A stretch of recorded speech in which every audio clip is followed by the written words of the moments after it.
Clavicular has hit rock bottom. Well, I don't know, when is it enough? When is enough, bro? We've been talking about this guy so many times, bro. I wanna stop, but he keeps getting me views, bro. There's nothing I can do. Anyways, credits goes to August the Duck for making the video again. I think he's the most guy who talks about it, but like, no. But anyways, without further ado, let's just get straight to it. Let's see what is he doing now, bro. He just did OD. He did this and that. He got knocked out on stream. What's more? Ah, it's a tampon. Look, guys, it's a tampon. On the He has never seen tampon in his life or something. Why are you laughing on a tampon, bro? list of things that I've heard about this year that have surprised me, what we're talking about today has got to be at the very, very bottom. In fact, I think I'd be far more surprised if we made it through this entire year, if we made it to January 1st, 2027, and I had not made a video on this subject. That would have really thrown me for a loop. There are some things that are just inevitable. Ladies and gentlemen, somehow, some way, Clavicular has once again outdone himself. It is seriously starting to get to the point to where, like, if the stuff he was doing wasn't so bad, it would almost be comical. But unfortunately, everything this guy does is absolutely heinous, so, not a whole lot of room for humor. Recently, Clavicular, aka Braden Peters, aka the internet's favorite looksmaxer, has been sued over allegations of sexual abuse of a minor, battery, fraud, and, like, essentially illegal plastic surgery. A minor. So, not oh my days. If he doesn't go to jail because of sexually abusing a minor now, this is just discrimination. Because you've been freed after shooting an alligator and killing someone with a Cybertruck, and now you're telling me this won't get him arrested? No, he needs to be arrested. He finally needs to go, bro. Please.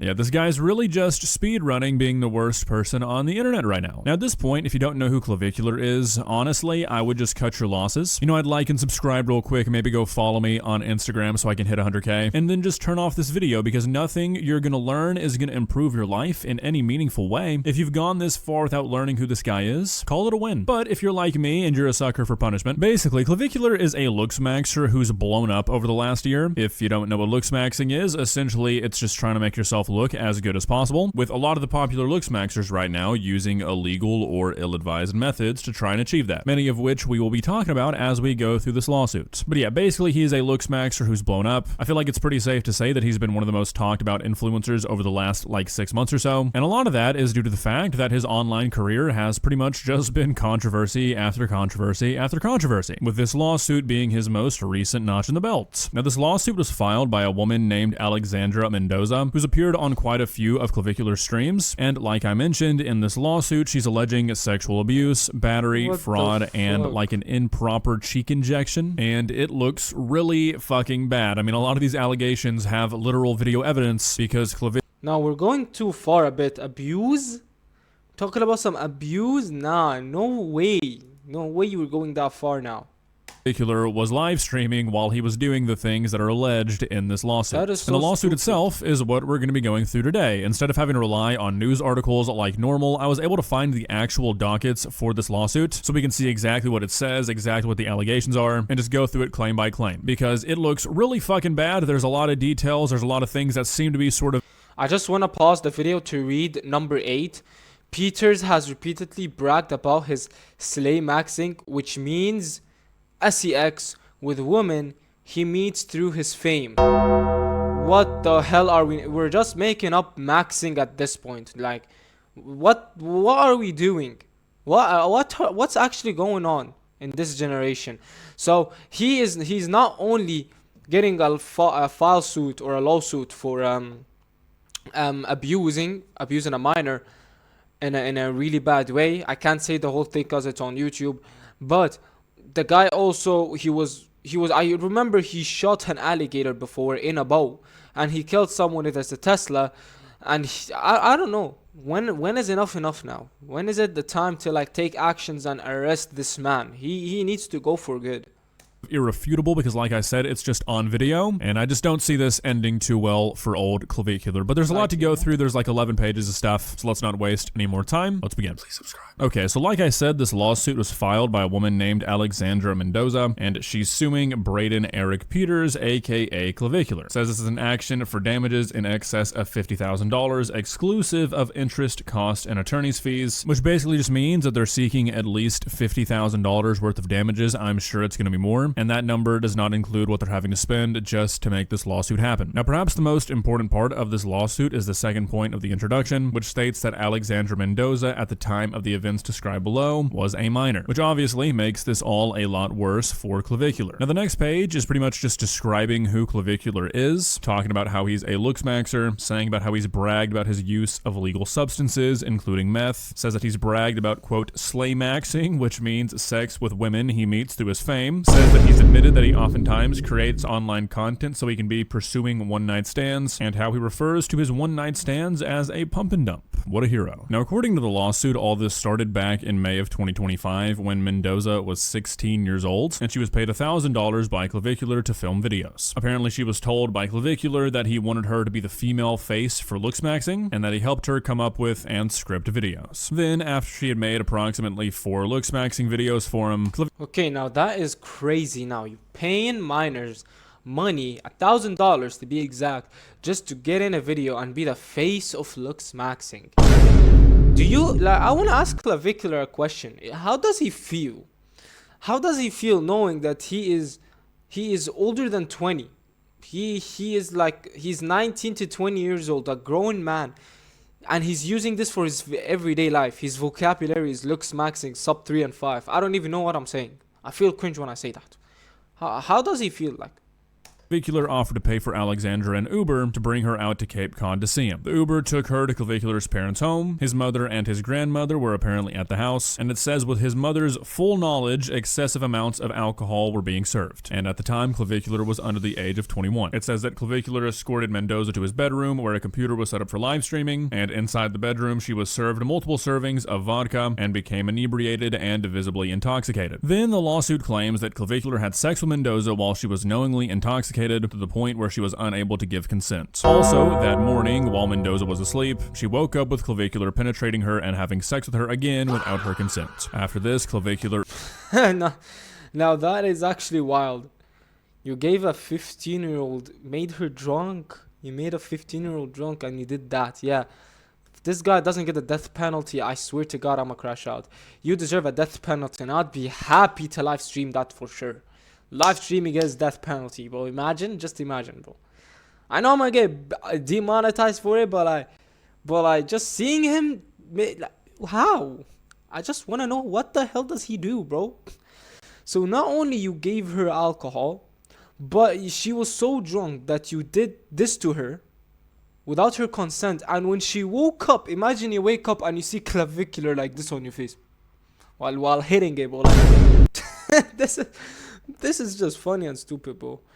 Ubered her back home, and apparently she did not see him again for 6 months, which is obviously an extremely serious claim and is probably the worst thing that's detailed in this lawsuit. What follows is details of that cheek injection I was talking about, which, I mean, you can literally watch this happen. Like, this whole cheek injection thing is probably one of the clips that helped Clavicular blow up. Like, I feel like this was a pretty popular clip for like a week. But basically, if you didn't see it, the lawsuit says that in November of 2025, Mendoza went out with a group of her friends in Miami, and they ran into Clavicular. They started talking. Apparently more talks of him helping her online presence were had, and she ended up going back to Delray Beach with Clavicular. According to the lawsuit, upon arriving to their destination, Clavicular tried to kiss and seduce Mendoza, which she rejected. He kept telling her about how he could help her with her online presence, and he took her to a bedroom where he began to live stream on Kick. He then proceeded to inject Aqualix into her cheeks in order to help her, quote, looks max. Now, if you don't know what Aqualix is, it's like an injectable fat dissolver, essentially, and it's an unregulated, non-FDA approved drug. The lawsuit claims that during the session, Clavicular stated or implied that he was acting with medical authority, including... Again, look, men doing looks maxing and putting these on their cheeks is understandable.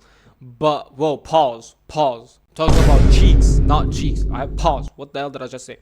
Putting these on your cheeks, pause, is totally normal for men, but women, You're injecting these injections on their cheeks. Pause again. I'm talking about cheeks. Just for any online guy over here who think creep guy over here. So now for women it's kind of weird, bro. Women, they don't need it, bro. But men, some men, yeah, because it's not for more of a guy thing to do. I'm not trying to be biased with both gender. I'm just saying mostly these injection and looks maxing, all they do is for like men care about these more than women. Women just go with the natural flow. Men are like manipulated to do this, if you know what I mean.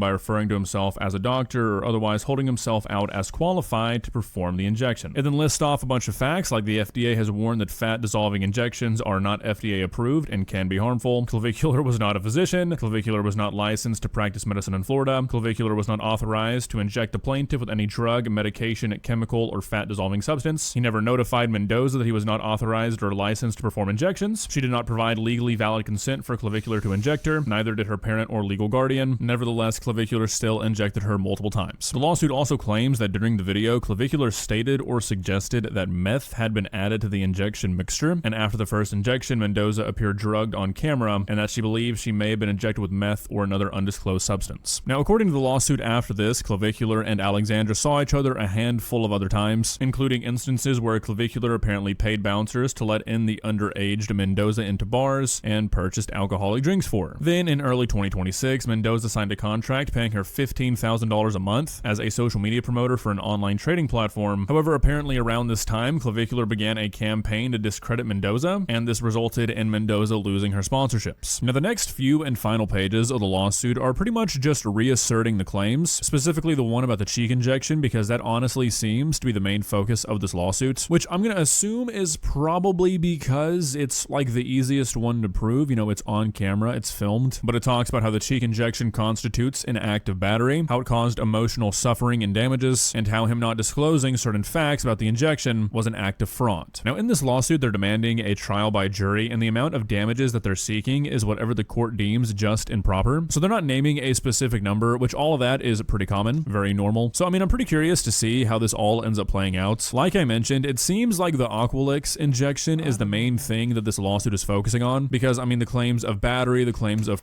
Again, after seeing this, if he doesn't like end up like in jail, like if he actually manages to stream the next day or month, there's like something wrong in Florida. Like, I'm sorry, there's just something wrong, not with the state, but with some people. I'm not trying to be biased or get people to hate me. This is just crazy, by the way. This is insane, and the amount of that people are actually donating and watching him, knowing that he does that shit, is wild. We made the wrong guy famous, bro. At the end of the day, we made the wrong guy famous. There's nothing we can do about it now. fraud, the claims of emotional damage, all that seems to hinge on the injection. And while it seems like there's really no denying that the injection happened, because, I mean, you can literally just go watch the stream, obviously we are only hearing one side of the story. Obviously, I don't really like Clavicular all that much. I feel like I've made that much pretty clear, but I feel like I've also made the fact clear that no matter how much I dislike or like a person, I try my best to not let that influence how I perceive allegations from or against that person. Now, that being said, I don't think that this lawsuit is going to end well for Clavicular, but also I don't know if a jury is really going to like fully 100% agree with how the claims of this injection are being laid out. I mean, who knows how it went down in the moment, who knows what went down behind the scenes, but again, like I said, it goes both ways. Yes, there is live stream footage of Clavicular injecting this teenager with an unregulated substance, but there's also footage of this teenager in that same live stream talking about how she wants to get rid of her fat cheeks, talking about the drug by its name, and agreeing to having this done. Now, that does not make this injection okay, and I think there are some places you can find if you want to get rid of like fats, you know, because if you get rid of your body fat percentage, technically you can get rid of your cheek fats. There's doctors and professionals for it. So the fact that you just trusted some unknown professional, known streamer, I'm not saying he's unknown as a professional doctor, but he is a known streamer, it just says that it's also your fault. Have you ever heard of stranger danger? You're a teenager, at the end of the day, you still live with your parents. Like, come on, it's also your fault, but I'm not. Clavicular gets the blame, so is the teeth. Both of them.